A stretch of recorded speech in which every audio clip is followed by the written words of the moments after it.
Muito boa noite. Vamos chegando, vamos aguardando a concentração dos amigos para o nosso curso Aprendizes do Evangelho.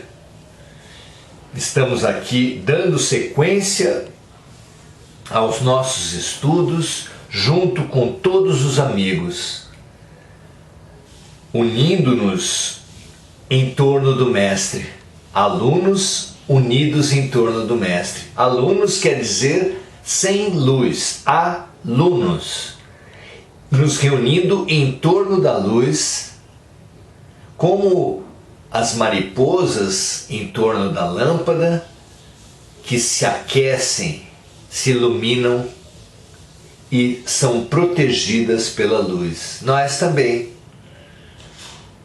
reunidos em torno do nosso irmão mais velho, nosso Senhor Jesus Cristo, nos sentimos aquecidos, protegidos, como nunca, não é verdade? Que assim seja. Protejamo-nos uns aos outros, mas, acima de tudo, nos congregando em torno do bem, do justo, do amor.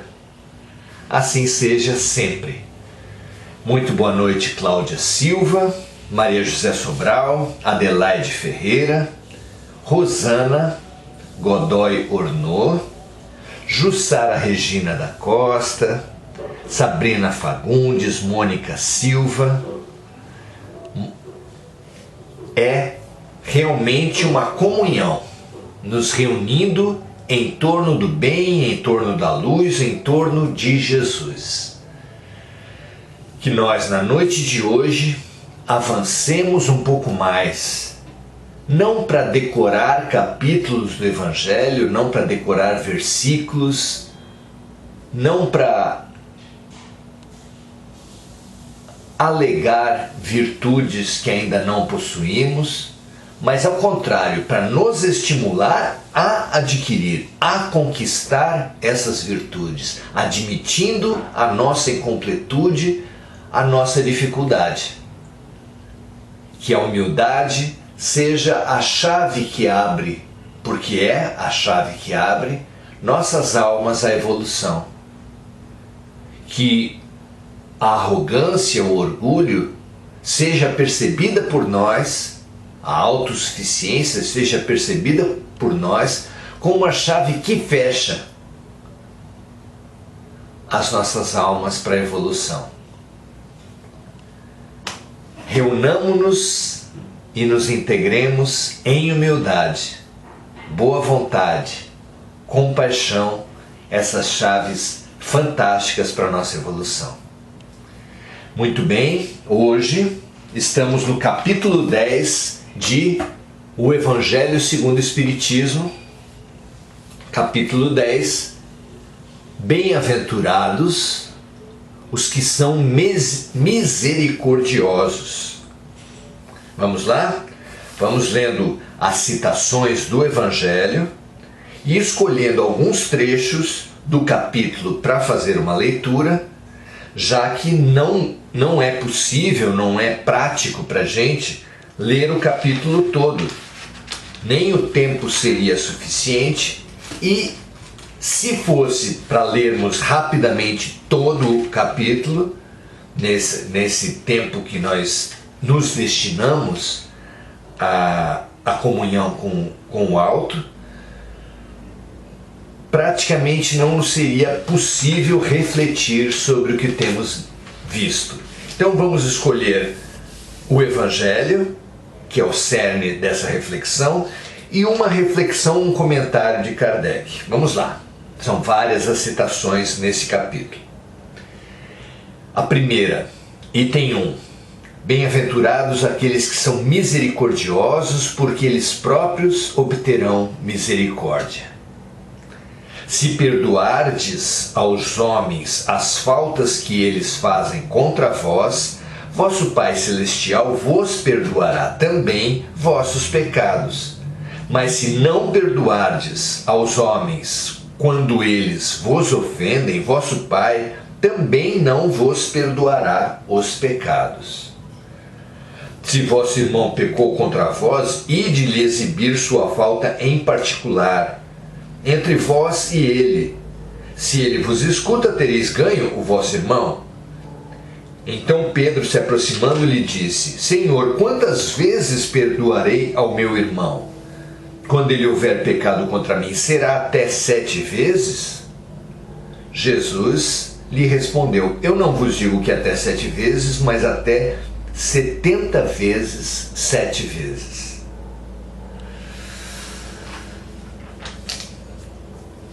Inicialmente, a ideia de perdoar para ser perdoado parece uma condição ao perdão divino.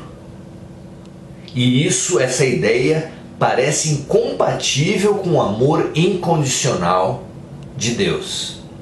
Como o amor de Deus poderia ser incondicional e praticar um perdão condicionado, que tivesse uma condição para ser acessado? Não é lógico.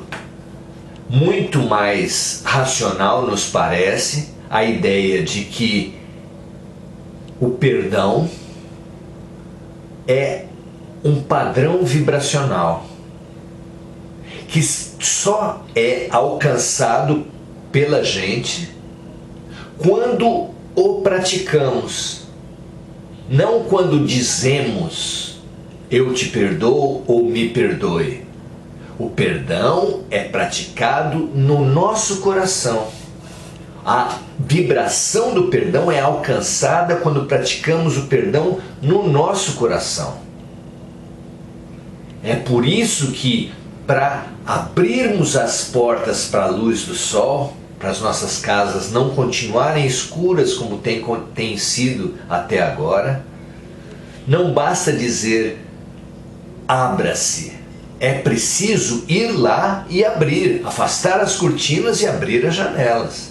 E isso se faz pela ação concreta, pela boa vontade, pela abertura ao perdão, a prática do perdão. Tanto o perdão oferecido quanto o recebido. Alcançado esse padrão vibracional, o mesmo que nós oferecemos para o perdão das faltas alheias, será usado esse canal para que o alto limpe-nos, perdoe-nos as nossas próprias faltas. Não parece mais lógico? No fim dessas citações se fala sobre os limites do perdão. Ora, quantas vezes deve uma pessoa limpar a própria casa? Somente por alguns anos? Se ela ficar 10 anos, se ela limpar por 3 anos, a casa ficará limpa? O que você acha? Não, é claro. A casa precisa ser limpa sistematicamente. Sempre que houver uma sujeira, deve ser limpa. Que quebrar uma coisa, que cair uma coisa no chão. Mas ela deve também ser limpa periodicamente, na famosa faxina, não é mesmo? Então não adianta falar, eu já perdoei 4 ou 5 vezes, porque a mágoa e a culpa, antes de tudo, suja a nós mesmos. Como estabelecer limites ao perdão se seremos nós que ficaremos sujos sem ele? Não é verdade? O perdão é ilimitado e deve ser praticado sempre. É isso que a gente lê na orientação de Jesus dos 70 vezes 7 vezes. Avançando nas citações, Kardec, no item 5 do capítulo 10, Bem-aventurados aqueles que são misericordiosos, nos diz assim: reconciliai-vos o mais depressa com o vosso adversário, enquanto estáis com ele no caminho, a fim de que vosso adversário não vos entregue ao juiz e que o juiz não vos entregue ao ministro da justiça e que não sejais aprisionados. Eu vos digo em verdade que não saireis de lá enquanto não houverdes pago até o último centavo.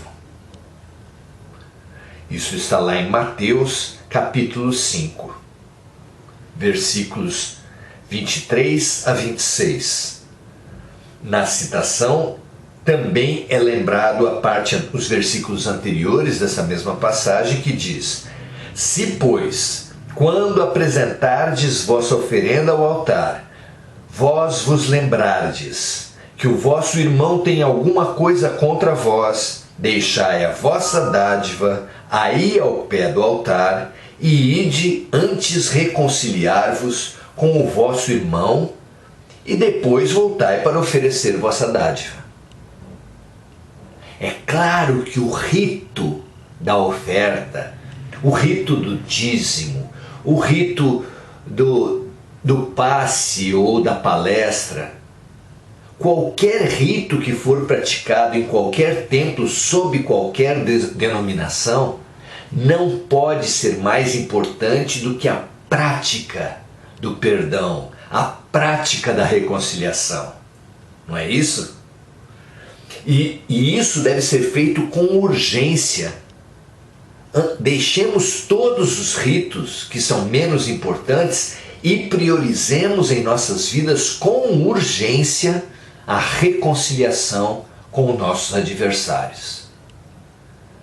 Essa mensagem é clara e urgente nesses nossos tempos de tantos ataques, tantas mágoas, tantas culpas, porque os ataques são sofridos e são praticados por nós. Não há problema em errar, nenhum problema, mas precisamos perceber, admitir o erro e nos dispor imediatamente à reconciliação. Errar, todo mundo erra, é inerente ao processo de aprendizado. Agora, nos não reconhecer, disfarçar ou fingir que não praticamos o erro, encobrir o erro, é isso sim plenamente evitável, completamente indesejável, assim como o adiar a reconciliação, o jogar para diante. Tem gente que usa até as vidas sucessivas para isso. Se eu não me reconciliar nessa vida, eu me reconcilio na outra.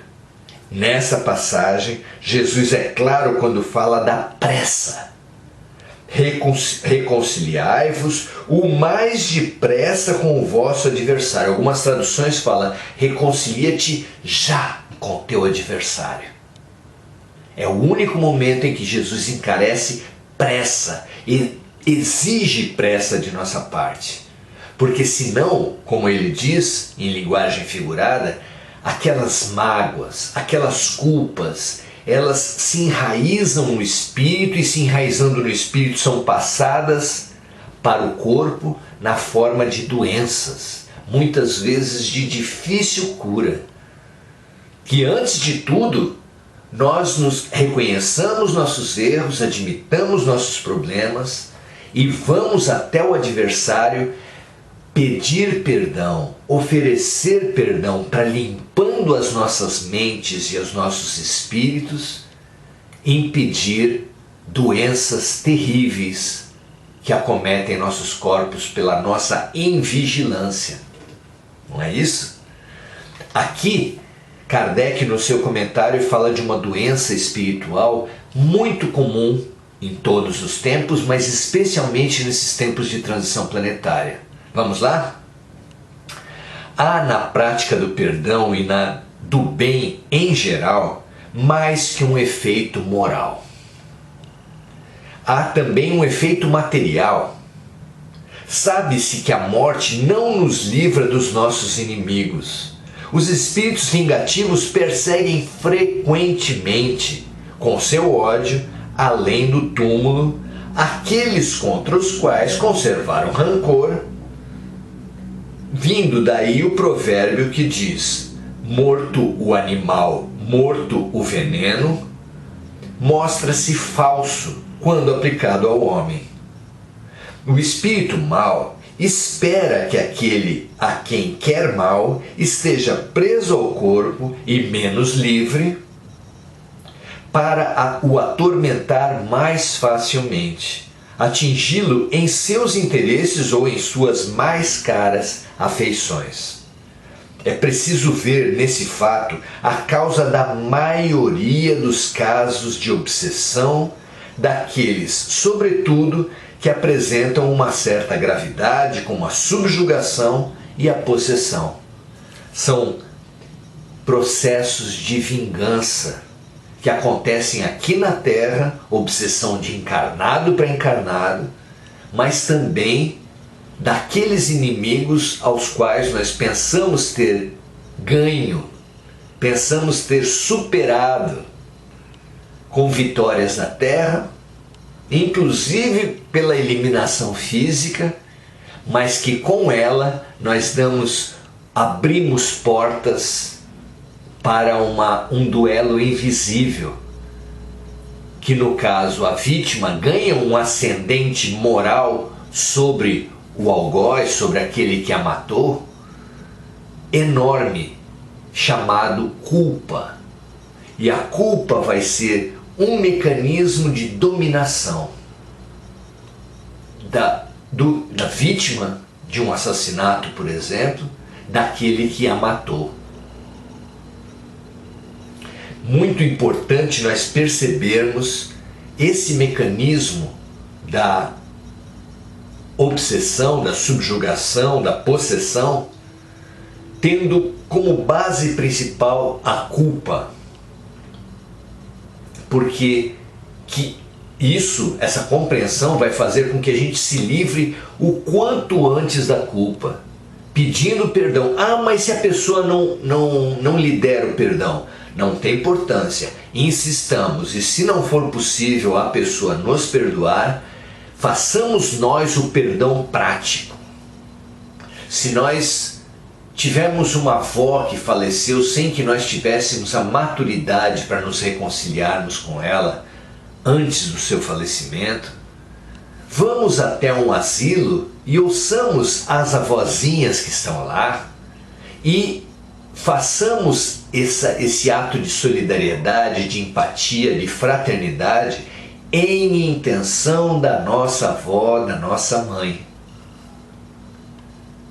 Isso é de uma maneira linda. Se você cometeu um aborto nessa vida, busque as creches, busque os abrigos de órfãos, visite essas crianças, sirva, ajude, acarinhe essas crianças e ao fazer isso, lembre-se daquele a quem você prejudicou.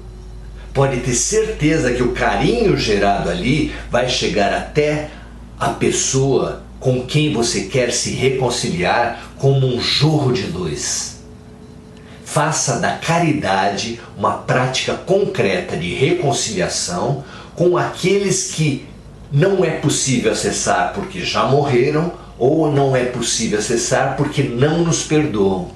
Seja você aquele que perdoa e que pede perdão.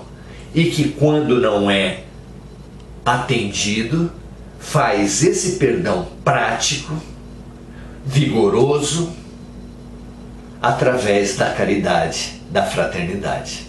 Não é bonito isso? Façamos isso já, antes que a mágoa e que o rancor se enraize, se enrijeça e se volte com toda a sua força para nós, na mente, no espírito e no corpo. O obsediado e o possesso, continua Kardec, são, pois, quase sempre vítimas de uma vingança anterior, a qual provavelmente deram lugar pela sua conduta. Deus o permite para puni-los do mal que eles próprios fizeram. Nós costumamos achar que os obsessores são os maus, são os demônios, mas será que eles nos escolheram à toa? Claro que não. Claro que nós também os prejudicamos, não é? Deus o permite para puni-los do mal que eles próprios fizeram, ou se não o fizeram por terem faltado com a indulgência e a caridade, não perdoando. Importa, pois, do ponto de vista da sua tranquilidade futura, reparar mais depressa os erros que cometeu contra o próximo, perdoar seus inimigos, a fim de exterminar antes de morrer todo motivo de dissensões, toda causa fundada de animosidade. Por esse meio, de um inimigo obstinado neste mundo pode-se fazer um amigo no outro. Pelo menos coloca o bom direito do seu lado.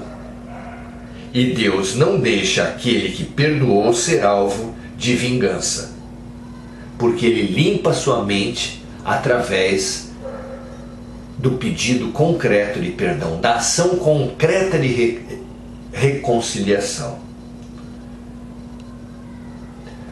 Quando Jesus recomenda reconciliar-se o mais depressa com o adversário, não é somente com vistas a apaziguar as discórdias durante a existência atual, mas evitar que elas se perpetuem nas existências futuras.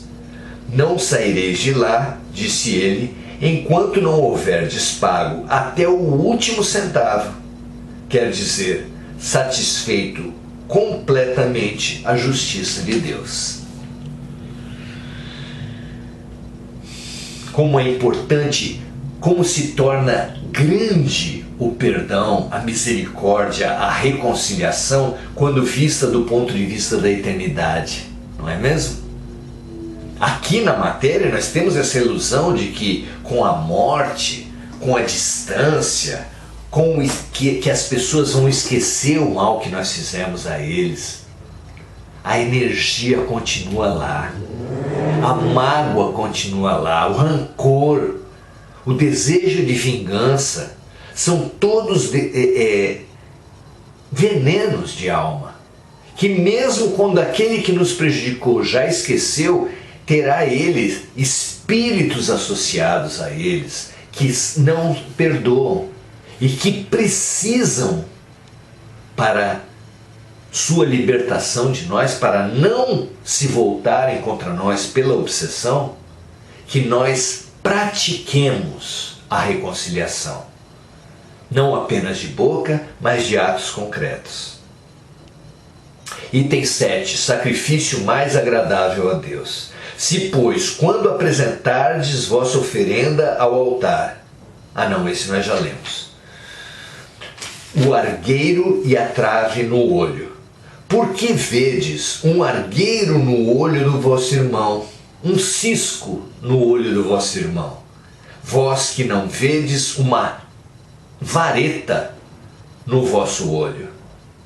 Ou como dizeis ao vosso irmão, deixai-me tirar o cisco do vosso olho, vós que tendes um graveto no vosso? Hipócritas, tirai primeiro o graveto do seu olho, e então vereis como podereis tirar o argueiro ou cisco do olho do vosso irmão.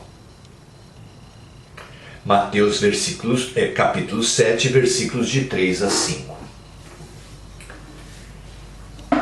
Sempre precioso a lição de Jesus no seu caráter simbólico e na sua imaginação. Imaginem uma pessoa que busca um cisco no olho do outro com um palito que seja na frente do próprio olho.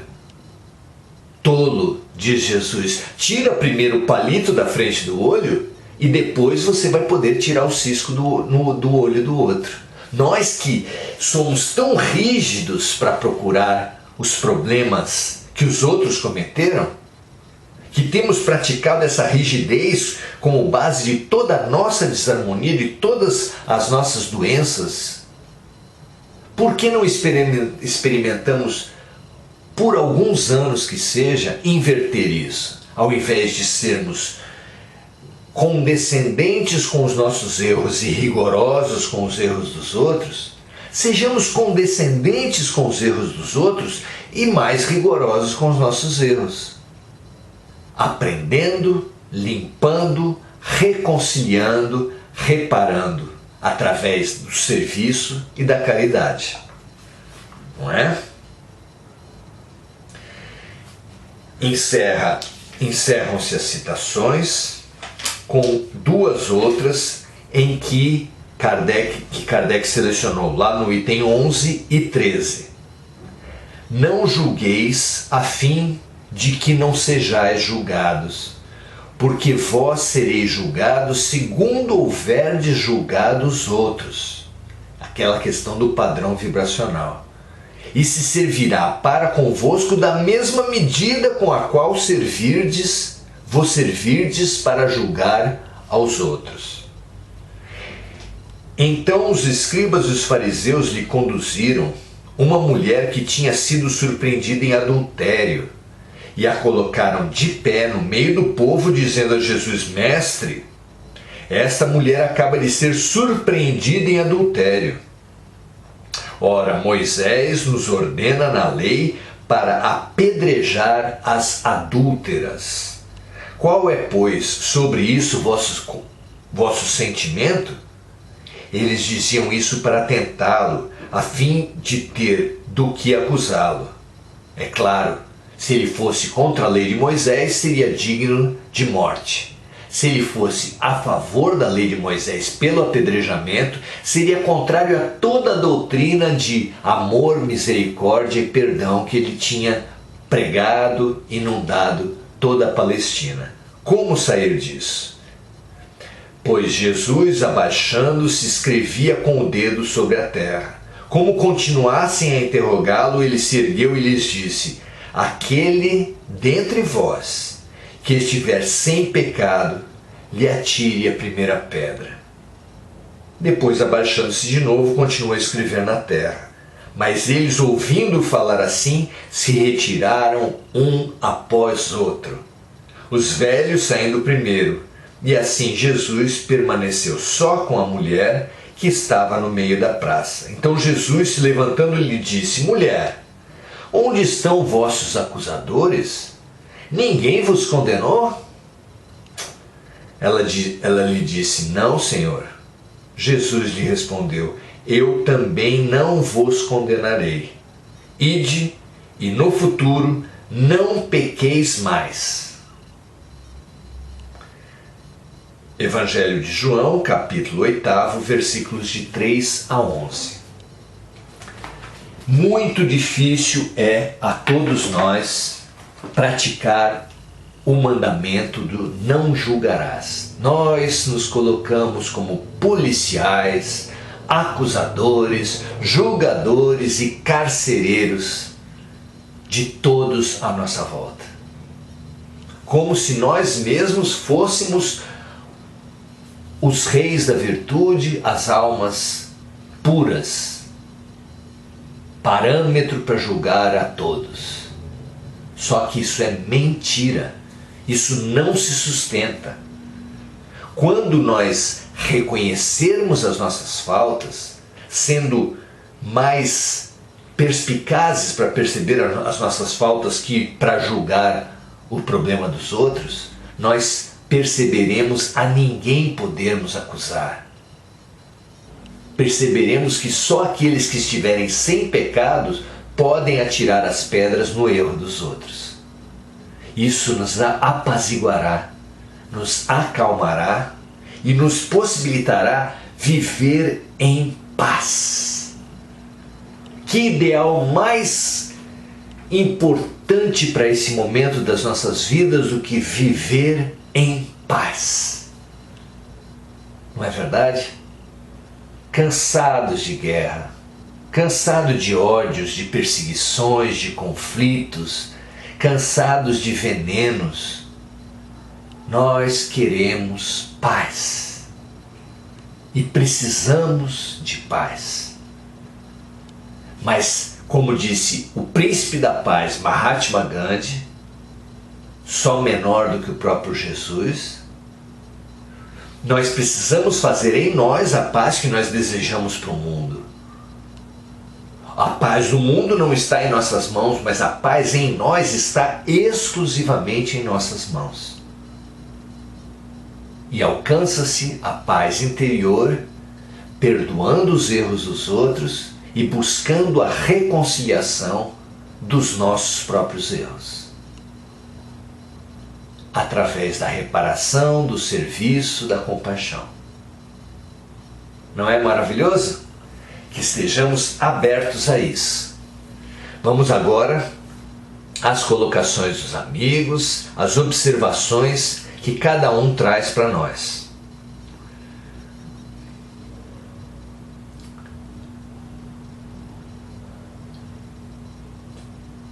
Saudando Adelaide, Sabrina, Mônica, Glorinha, Cris, Mônica já falei, Eduardo, Vanessa, que ela nos diz estar com Covid, então para Vanessa, através de Vanessa, que ela seja um portal para nossa solidariedade a todos os outros doentes de Covid do Brasil e do mundo. Vanessa, receba da natureza associada a nós a energia das matas, a energia curadora das matas, a energia limpadora dos mares, a energia reenergizadora do sol e a energia curadora do amor que cobre a multidão dos pecados, esse amor que todos nós estamos aqui praticando. Que nós não nos limitemos a estudar o Evangelho, a aprender do Evangelho, mas também nos destinemos a praticar o Evangelho. E aqui, através da colocação de cada um, podemos exercitar essa prática, fazendo avolumar-se, multiplicar-se em nós o mais intenso e verdadeiro amor, transbordando para todos os necessitados e carentes do mundo. Não apenas do reino humano, mas do reino animal, vegetal e mineral. Que assim seja, graças a Deus. Eliana Quiodo, Miriam Linhares, Edinaldo Santos, Luzia Rodrigues do Monte nos diz assim: minha mãe faleceu dia 16, por mais que acredite que a vida continua, dói demais a perda. Dói mesmo. A saudade então é patrimônio da alma. Ai de quem tem uma mãe falecida e nem sente saudade. Ai mesmo de uma pessoa que tem a mãe falecida e não sente falta. É claro que a gente sente falta, mas com a consciência das vidas sucessivas nós sabemos que não perdemos nada, que nada acabou, que eles não são finados e que nós não perdemos ninguém. São apenas pessoas que foram remanejadas pela bondade de Deus para um hospital muito melhor do que o da Terra, para uma escola muito mais apropriada para aquela pessoa do que a Terra. Esse remanejamento em amplo benefício dos nossos queridos não pode ser lamentado, não pode ser objeto da nossa queixa e da nossa revolta. Ou seja, tenhamos fé. Todos aqueles que de verdade acreditarem na bondade, na justiça, no amor perfeitos de Deus, aceitarão com muito mais facilidade a passagem dos entes queridos. Que Luzia Rodrigues do Monte, assim como todos os outros bilhões de seres da Terra que tiveram um amigo, um parente, um cônjuge, um filho, um pai, uma mãe, um primo, um cunhado, falecidos pela Covid ou por qualquer outro motivo, guardemos essa certeza, nutramos a nossa fé e assim aceitaremos, não como uma morte dramática, como esse fim, essa punição de Deus que a nossa cultura até agora tem feito prevalecer na visão de todos, mas com uma transferência de hospital para um hospital mais adequado para os nossos queridos, para uma escola com uma didática perfeitamente ajustada ao que os nossos queridos mais necessitam. E então nós ficaremos felizes, como quem fica quando tem certeza que os nossos queridos estão no melhor lugar do universo para eles. Não é assim? Que assim seja, que através da Luzia e de sua mãe querida, nós possamos também nos transbordar de amor para todos os falecidos, doando a nossa melhor energia para os médicos e os socorristas poderem reenergizar, recuperar esses falecidos, mas também para reenergizar e recuperar seus parentes, seus amigos, seus conhecidos. Que assim seja, graças a Deus. É maravilhoso a gente fazer essa coordenação do estudo, da compreensão, do amor a Jesus com a prática de Jesus, não é? Que assim seja agora e assim seja amanhã em todas as nossas relações, e hoje à noite, antes de dormir, disponha-se ao serviço, disponha-se ao bem. Isso certamente o ajudará muito na sua saúde física, mental e espiritual. E também daqueles que receberem o seu serviço, é claro. Eduardo nos diz assim: precisamos fazer a autoavaliação de nossos erros constantemente para aprendermos com eles e conseguir evoluir para perdoar. Eu sempre sugiro a leitura da questão 919 e 919A de O Livro dos Espíritos, que nesse caso se encaixa perfeitamente a lembrança do Eduardo, que fala que nós precisamos fazer autoavaliação frequente. Ali Santo Agostinho nos ensina exatamente isso, ao final de cada dia, que nós façamos como ele fazia quando estava encarnado na Terra, passando em revista todos os seus atos e ver se prejudicou alguém, se deixou de aproveitar alguma circunstância, certamente para no dia seguinte se propor ao perdão, à reconciliação, à reparação e ao, se possível, ao reaproveitamento do momento perdido. Muito legal a sua colocação, Eduardo, muito em consonância com o próprio Agostinho. Veja em que ótima companhia você se colocou. Parabéns. Regina, Beth, Luciene, Isildinha, Isabel Amâncio, Sueli dos Santos Rosa, nossa grande amiga, Sérgio Marques, Salete Oliveira. Muito bom, Salete, você estar conosco, lembrar-se dos amigos para que eles possam também receber os reflexos dessa luz que desce sobre nós agora, que através dos amigos que Salete lembra aqui, a luz de Deus, o amor de Deus possa se espalhar por toda a terra.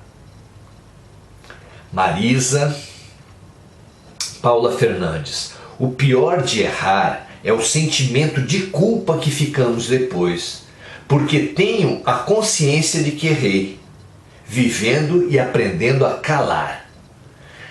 A calar, mas a agir concretamente. Deus não quer que a gente fique aprisionado ao passado, ao contrário. No Velho e no Novo Testamento vem essa figura de nos libertar do passado.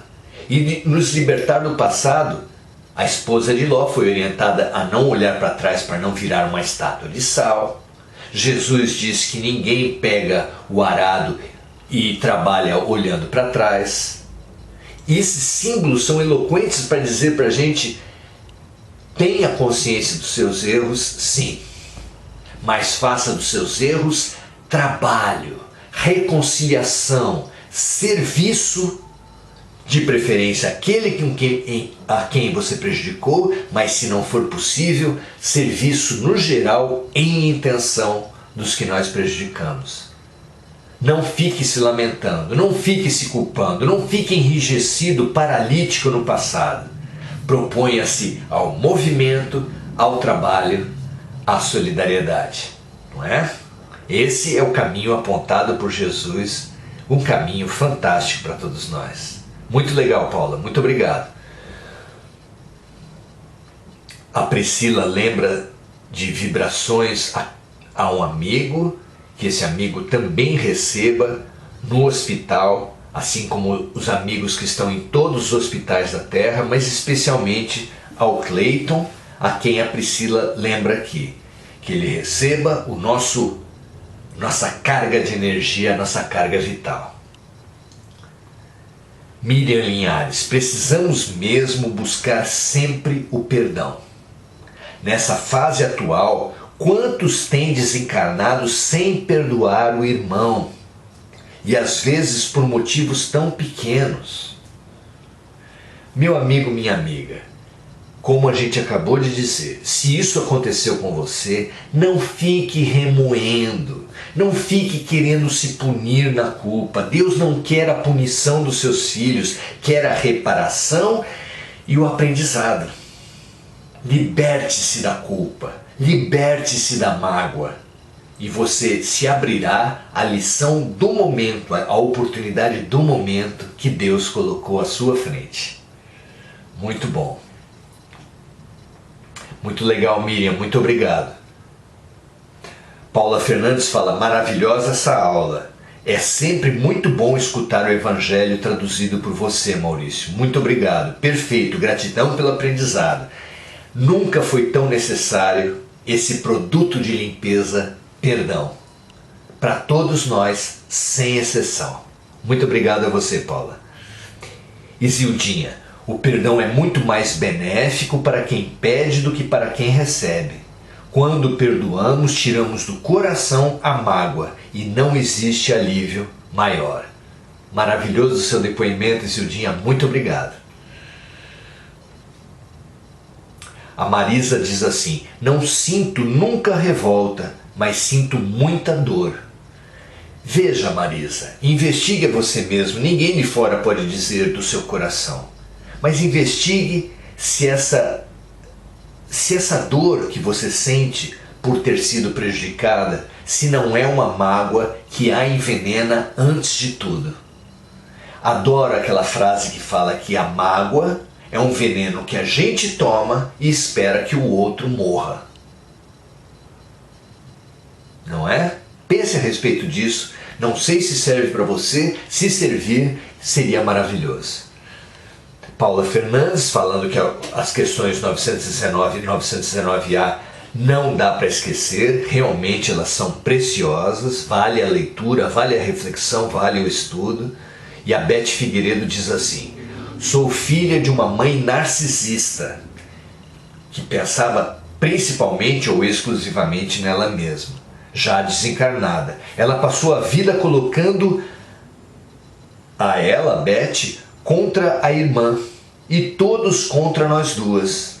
Antes de seu desencarne, eu a perdoei e realizei tudo o que ela desejava. Ela me pediu que trouxesse minha irmã para ela, minha irmã. Deixa eu ver onde eu estava. Minha irmã e eu estávamos sem nos falar por mais de 8 anos. E eu fui. Trouxe minha irmã. Depois disso, ela me agradeceu e me abençoou. Me senti em paz. Agora sigo desconstruindo toda a minha história com minha irmã. Olha que depoimento lindo. Que limpeza. Quantas vidas ela ia precisar para limpar essa sujeira toda se não tivesse tido a abertura de fazer isso. Que luz foi essa mãe no momento do falecimento? Que possibilidade ela teve de ser um espírito menos comprometido com seus erros por ter promovido essa reconciliação entre as suas filhas. Parabéns à sua mãe, Beth, parabéns à sua irmã e parabéns a você. É disso que a gente precisa para voar, nos libertar dos nossos pesos. Muito obrigado pela generosidade de repartir conosco essa lição. Marisa Toscano fala, por fim, dor da partida de um ente querido. Essa dor da partida de um ente querido, ela é muito forte, especialmente pela cultura e pelo imediatismo que prevalece na Terra, que não vai ser superado da noite para o dia, mas que todos aqueles que têm o falecimento de um ente querido busquem agora o máximo de expansão do seu ponto de vista, porque abrindo o nosso ponto de vista, milímetros que seja no sentido da eternidade, nós teremos a certeza de que não perdemos ninguém e que, ao contrário, a melhor maneira de mantermos, de nutrirmos nosso amor com o nosso ente querido é pensarmos neles, nelas, de maneira limpa. Limpe-se da mágoa, limpe-se da culpa e ofereça apenas amor e luz para os seus entes queridos. Que assim seja. Muito legal. Isabel falando, adorando a aula. Perdão é sempre um tema maravilhoso para que possamos refletir. Muito obrigado. Pode ter certeza, Isabel, que também para mim é fundamental. Sueli dos Santos Rosa diz, se perdoar, retornar é muito difícil, depois de 3 anos, consigo conviver com aqueles que mais amavam meu filho. Me sentia sufocada, conseguindo retornar aos poucos. Infelizmente, às vezes, depois que morre um ente muito amado pela gente, a gente faz esse movimento de buscar culpados, de atribuir culpas, e isso envenena as nossas almas. Nos limpar desse vício é absolutamente imprescindível. Aceitar o que a gente não pode mudar. Nós não somos juízes do mundo para saber quem foi responsável. Quem foi responsável já angariou para si mesmo pesos suficientes. Não precisamos nós querer aumentar o peso dos outros. Até porque aumentar o peso dos outros dificilmente nós conseguiremos, mas aumentar o nosso peso nós certamente conseguiremos com essa atitude de julgamento. Deixemos a toga, deixemos as algemas, porque o julgamento apenas pertence a Deus. Limpemos nossas almas e sempre que vier essa vontade de julgar alguém, lembremos de Jesus, com uma voz suave, um olhar lúcido e amoroso, dizendo para todos nós, aquele que estiver sem pecado, que atire a primeira pedra. É inesquecível, é libertador, mais do que nunca, agora, nós nos limparmos das nossas sujeiras tristemente acumuladas. Limpemo-nos e voemos. Voemos e deixemos que voem. Pelo perdão, pelo arrependimento, pela reconciliação. Que assim seja, muito obrigado, meus amigos, minhas amigas, que a gente consiga praticar Jesus Cristo. Hoje servimos na medida do possível a humanidade com os nossos melhores sentimentos e pode ter certeza que esse ato de limpar o outro exige que limpemos a nós mesmos. Só é possível limpar o outro se limparmos a nós mesmos como uma vassoura que precisa estar limpa para limpar a casa. E limpar a nós mesmos para limpar os outros é um exercício maravilhoso para amarmos o próximo como a nós mesmos. Muito obrigado aos amigos e amigas. Até quinta-feira que vem e multipliquem. Compartilhem essa aula se você entende que ela pode servir às pessoas, a algumas pessoas. A humanidade precisa se libertar das mágoas e das culpas para não ficar tão sujeita à influência espiritual, à obsessão, à possessão, como tem sido até agora. Graças a Deus, compartilhe, espalhe luz. Seja você aquele que reflete Jesus Cristo. Um grande abraço, até a próxima!